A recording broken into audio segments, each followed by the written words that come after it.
"Hey guys." The voice comes from the staircase. Chloe and her friend Mallory look up from the movie they're watching, and they just freeze. Standing on the 6th step is Chloe's little sister Emma. She's wrapped in a white towel, her hands raised in a little wave. Chloe and Mallory look at each other, and their faces fill with cold, sudden horror. Because this just happened. Not even 5 minutes ago, they were watching the exact same scene play out. They saw Emma walk down those stairs, say those same words, and walk into the den. But when they bolt upright and they throw open the den door, no one's there. There's a feeling, a kind of deep, quiet itch in the back of your mind, that the world isn't quite as solid as we've been led to believe, that the laws of physics, of time, of reality itself are sometimes just fragile. Most of us feel it in small ways. We call it deja vu, or we chalk it up to a trick of the mind and we move on. But for some people, the glitch is so profound, so utterly impossible to rationalize, that it changes how they see the world forever. They are forced to accept the reality we trust can break. We're going to look at stories from people who were there when the system crashed. People who saw the code. People who saw a glitch in the Matrix. Our first story comes from a woman we'll call Chloe. About 15 years ago, when she was 15, her family moved into an old rental house. And right away, she says there was a weird energy about the place. It was a beautiful old home, but the previous tenant, an elderly widow named Miss Martin, had passed away, and her children rented the house out with all of her belongings still in it. They didn't even clean out the fridge. The house was left exactly as it was the day Miss Martin died. Oh, and the attic was infested with bats. So it had a vibe. And Chloe never liked being there alone, especially during the day. One night, Chloe and her best friend Mallory were babysitting their younger sisters. Chloe and Mallory were 15 and in the living room watching a movie. Chloe's sister, 11-year-old Emma, and Mallory's sister, 13-year-old Olive, were in the den in a separate room off the living room, watching their own TV. The house was set up so the only staircase was in the living room. You had to walk past Chloe and Mallory to get up or down. At some point, Emma decided to go upstairs and to take a shower. Chloe and Mallory saw her come out of the den, walk through the living room, and head upstairs. She was up there for maybe half an hour. And then it happened. The first time, anyway. Emma walked down the stairs wrapped in a white towel. She stopped on the 6th step, gave a little wave, and said, "Hey guys." Chloe and Mallory cheerfully said hi back. Emma continued down the stairs, walked right past them into the living room, opened the door to the den, and closed it behind her. Chloe figured that she was just getting dressed in there since their mom had been folding laundry in the den earlier. Nothing weird, nothing strange, just a normal, boring moment. Chloe and Mallory turned back to their movie. 2 minutes pass, maybe 5. "Hey guys." The voice is identical. The same inflection, the same tone. Chloe and Mallory look up. Standing on the 6th step is Emma, wrapped in a white towel, hand is up in a small wave. For a second, Chloe's brain just stops. She can't process what she's seen. Then she looks at Mallory, and Mallory's face is paper white. They both gasp, turning to look at each other in just absolute shared horror. It happened so fast. They bolted off the couch, ran to the den, and they burst the door open. Chloe said when she opened the door, she truly expected to see another version of her sister sitting inside. But the room was almost empty. It was just Olive, startled, looking up from the TV. The second Emma, the one from the stairs, was trailing right behind them, asking, "What's going on?" Chloe and Mallory just stared into the den.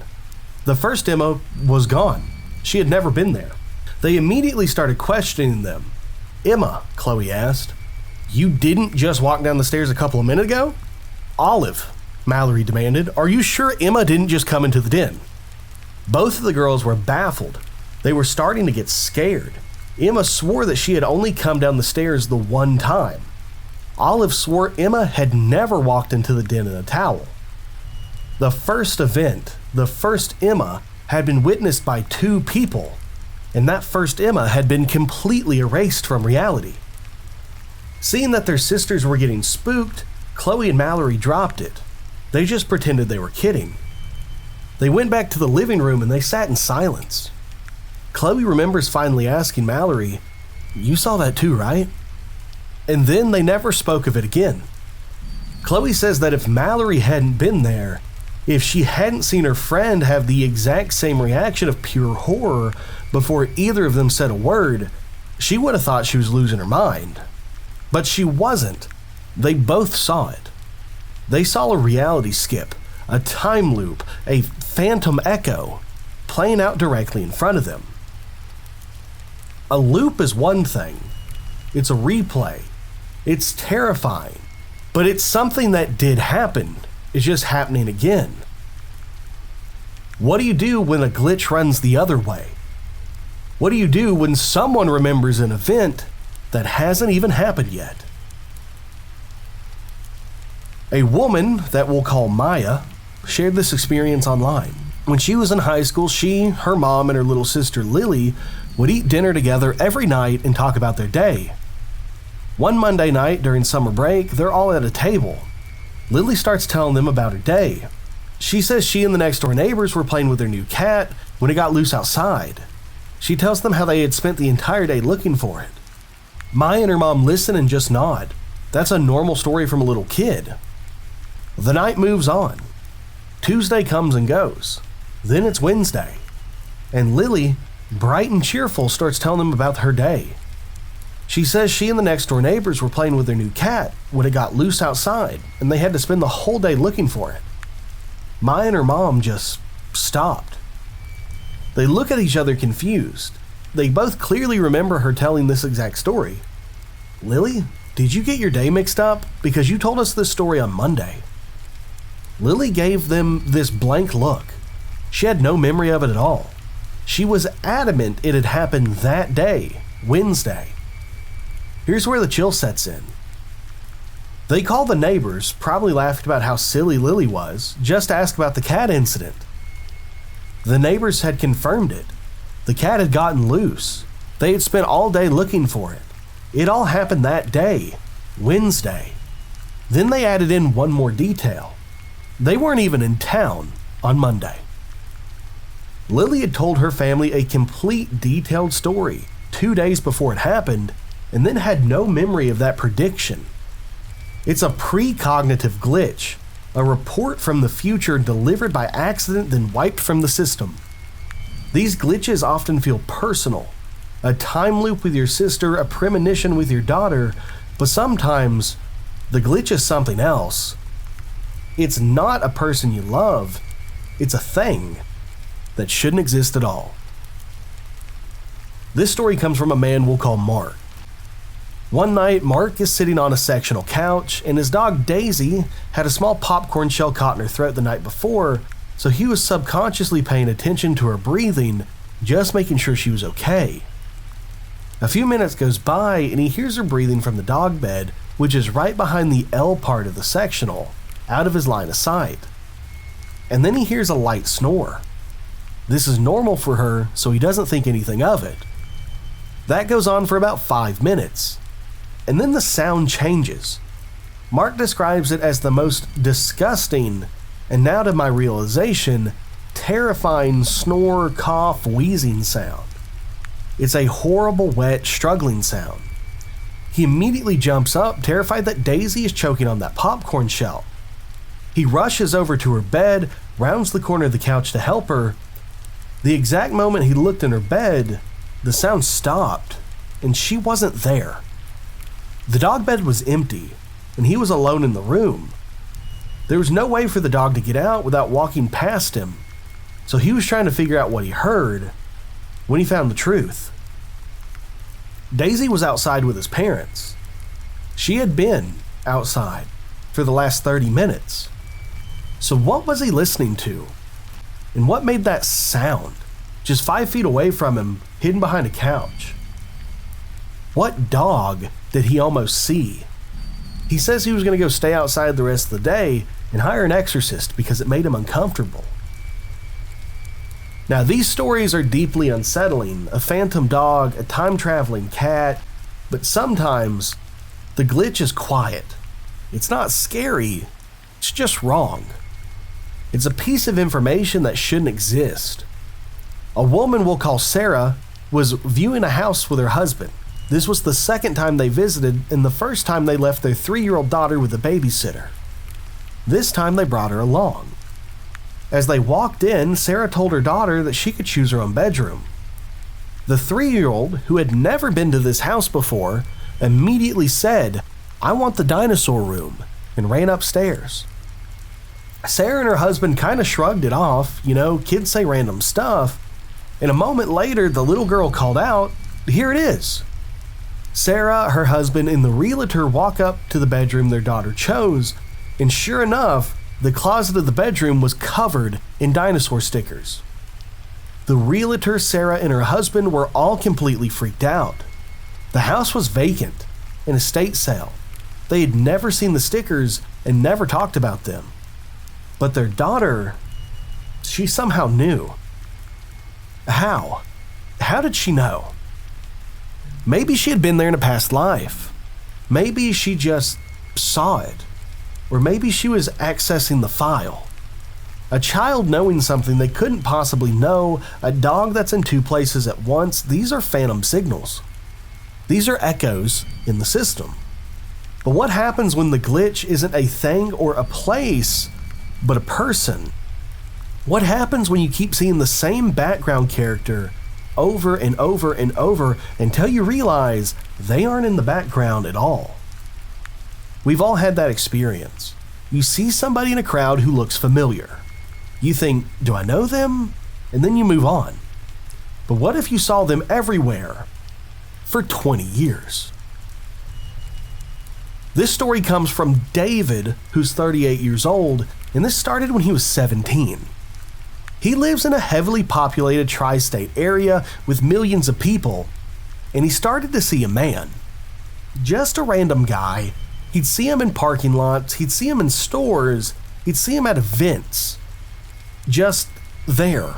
Always the same man. At first you'd rationalize it as, oh, we must work in the same area, we must have the same commute. But David moved all over the tri-state area in that 20-year period, and the man was still there. The sightings would come in waves, though. Sometimes you wouldn't see him for a year or two, then he'd be everywhere again. The strangest sighting, and the one that finally broke him, was at a destination wedding in St. Martin. There, hundreds, if not thousands of miles from home, he saw the man. David finally confronted him. He walked up to the stranger and asked him point blank, "Have you just been following me for years? I see you all over the place." The man just kind of laughed and shrugged it off. But David could tell he knew. He wrote, "I could tell he knew he was seeing me all over the place also." David's life changed, he got married, he had a child, but the man was still there.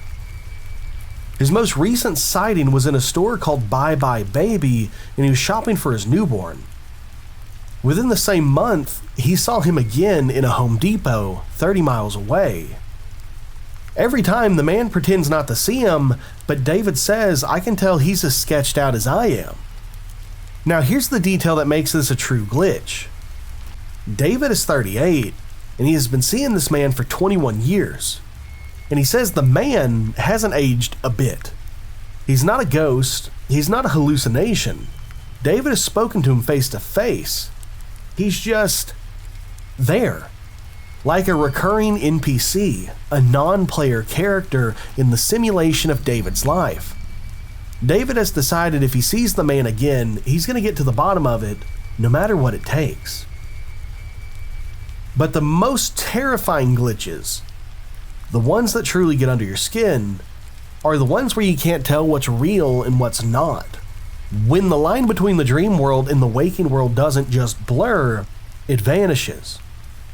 When you're trapped somewhere in between, when you're on the other side and you're not alone. A man we'll call Kevin used to have terrible sleep paralysis when he was around 7 or 8 years old. If you've ever had it, you know the feeling. Pure paralyzing terror. One night it happened again. He woke up, he couldn't move, he couldn't scream, he could just hear static. And that's when he saw it. It was absolutely evident, he says, that the shadow of an adult figure was sitting on the edge of my bed. Now, Kevin is a rational guy. He knows this is a common hallucination during sleep paralysis. Your mind is awake, but your body is asleep, and your brain goes into self-defense mode. You see and hear things. So he sees the shadow, he's terrified, and then he falls back asleep. But this is where it gets strange. He dreamt that he was in the exact same situation again. Shadow figure was still on his bed. Only this time he could move. He could project his voice, and he completely lost it. He started screaming, kicking, throwing everything he could get his hands on around the room. And the shadow reacted. It got up, opened his bedroom door, and left. He remembers the dream feeling so real. So in the morning, Kevin woke up. He remembered the paralysis, he remembered the vivid, violent dream that followed, and then he looked around. His room was an absolute mess. The covers were on the floor, things were thrown about, and his bedroom door was wide open. Now, Kevin never slept with his bedroom door open. It freaked him out. He's 20 plus years old now, and he says that night is fresh in his mind as if it just happened. So, what was real? Was it sleep paralysis where he was helpless, or was it the dream where he fought back? Which one was the glitch and which one was reality? A dream that leaves physical evidence, a man who appears in 2 states at once, a little girl who tells a story 2 days before it happens, a moment in time stuck on repeat. These aren't ghost stories. These are moments when the operating system of the universe seems to crash, if only for a second. It makes you wonder, what other cracks are out there? What other rules are just suggestions? The laws of reality seem especially thin in quiet, isolated places. Places where the modern world hasn't quite paved over the old. Dark things that wait. And if you think these stories are strange, wait until you hear what's been happening in the deep, silent woods of the Appalachian Mountains. The things people see out there, they don't always stay in the woods, and you can click the video on the screen right now to see what I'm talking about.